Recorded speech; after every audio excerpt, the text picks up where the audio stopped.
1980ರ ದಶಕದಲ್ಲಿ ಒಬ್ಬ ನಟ ನಮ್ಮ ಬೆಂಗಳೂರಿನ ಭವಿಷ್ಯವನ್ನ ಕಂಡಿದ್ದರು. ಮೆಟ್ರೋ, ಫ್ಲೈಓವರ್, ವೇಗದ ಸಾರಿಗೆ ವ್ಯವಸ್ಥೆ, ಸ್ಮಾರ್ಟ್ ಸಿಟಿ ಇವೆಲ್ಲವನ್ನು 46 ವರ್ಷಗಳ ಹಿಂದೆಯೇ ಊಹಿಸಿದ ವ್ಯಕ್ತಿ ಯಾರು ಗೊತ್ತಾ? ಅವರು ಮತ್ಯಾರು ಅಲ್ಲ, ನಮ್ಮ ಧೀಮಂತ ನಟ ಶಂಕರ್ ನಾಗ್ ಅವರು. ಅವರ ಕನಸು ಪೂರ್ಣವಾಗಿ ನನಸಾಗಿದೆಯಾ ಅಥವಾ ಅರ್ಧದಲ್ಲಿಯೇ ನಿಂತಿದೆಯಾ? ಅವರು ಕಂಡ ಬೆಂಗಳೂರಿನ ಬಗ್ಗೆ ನಿಮಗೆ ಇಂದು ಗೊತ್ತಾಗುವುದು ಶಾಕ್ ಕೊಡುವಂತಹ ವಿಷಯ.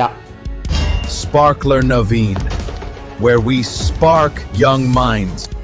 ಒಬ್ಬ ಅದ್ಭುತ ವಿಜನರಿ ವ್ಯಕ್ತಿತ್ವವನ್ನು ಹೊಂದಿದ್ದ ನಮ್ಮ ಶಂಕರ್ ನಾಗ್ ಅವರ ಕನಸು ಮೊದಲನೆಯದು ಥೈಲ್ಯಾಂಡ್, ಟೋಕಿಯೋ, ಮಲೇಷಿಯಾ, ಅಮೆರಿಕದಂತಹ ದೇಶಗಳಿಗೆ ಪ್ರಯಾಣ ಬೆಳೆಸಿದಾಗ ಗಮನಿಸಿದ ಮೆಟ್ರೋ. ಹೌದು, ಅವರ ಕನಸಾಗಿತ್ತು ನಮ್ಮ ಬೆಂಗಳೂರು ಕೂಡ ಸುಸಜ್ಜಿತವಾದಂತಹ ಮೆಟ್ರೋವನ್ನು ಹೊಂದಿರಬೇಕು.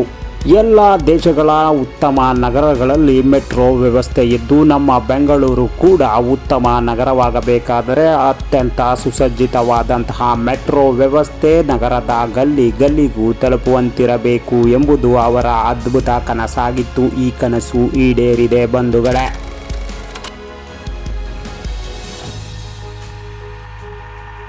ನೀವು ಇಲ್ಲಿ ಗಮನಿಸ್ತಾ ಇರೋದು ಇತ್ತೀಚಿನ ಬೆಂಗಳೂರಿನ ಟ್ರಾಫಿಕ್ ಅನ್ನ. ಹೌದು, ಅಂದೆಯೇ ಈ ಟ್ರಾಫಿಕ್ ಬಗ್ಗೆ ನಮ್ಮ ಶಂಕರ್ ನಾಗ್ ಅವರಿಗೆ ಅರಿವಿತ್ತು. ಮುಂದೊಂದು ದಿನ ಬೆಂಗಳೂರು ಅದ್ಭುತ ನಗರವಾದಾಗ ಜನಸಂಖ್ಯೆ ಹೆಚ್ಚಾಗುತ್ತದೆ, ಖಂಡಿತವಾಗಿಯೂ ಕೂಡ ಟ್ರಾಫಿಕ್ ಸಮಸ್ಯೆ ತಲೆದೂರಬಹುದೆಂಬ ಊಹೆ ಅವರಿಗಿತ್ತು.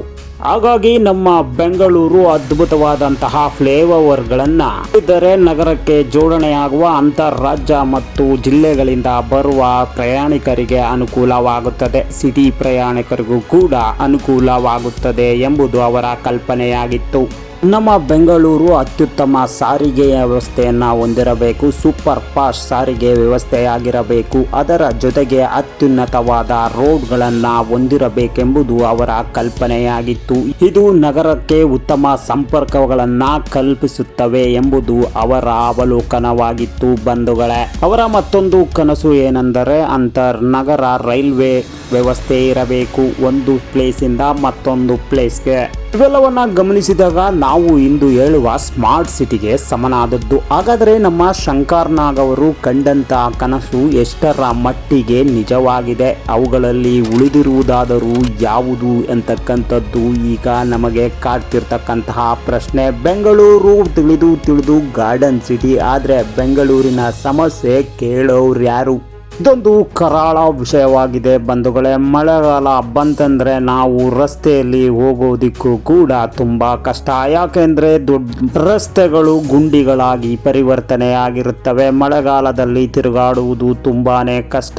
ಜೊತೆಗೆ ಅನೇಕ ರಸ್ತೆಗಳು ಸಂಪರ್ಕದಿಂದ ವಂಚಿತವಾಗಿರುತ್ತವೆ. ಇದು ನಮ್ಮ ಬೆಂಗಳೂರಿಗೆ ದಿನನಿತ್ಯ ಕಾಡುತ್ತಿರುವ ಪ್ರಶ್ನೆಯಾಗಿದೆ ಬಂಧುಗಳೇ.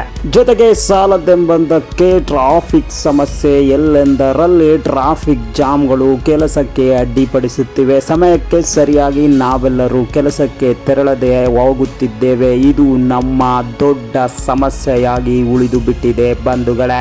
ನಮ್ಮ ಗಾರ್ಡನ್ ಸಿಟಿಯನ್ನ ಬಿಡದಂತೆ ಕಾಡುತ್ತಿರುವ ಪಡಂಬೂಟ ಯಾವುದೆಂದರೆ ಕಸದ ಸಮಸ್ಯೆ. ಎಲ್ಲೆಂದರಲ್ಲಿ ಕಸದ ವಿಲೇವಾರಿ. ಇದಕ್ಕೆ ಕಾರಣ ಸರ್ಕಾರ ಒಂದೇ ಅಲ್ಲ ರೀ, ನಾವು ನಾಗರಿಕರು ಕೂಡ ಇದಕ್ಕೆ ದೊಡ್ಡ ಹೊಣೆಗಾರರಾಗಿದ್ದೇವೆ.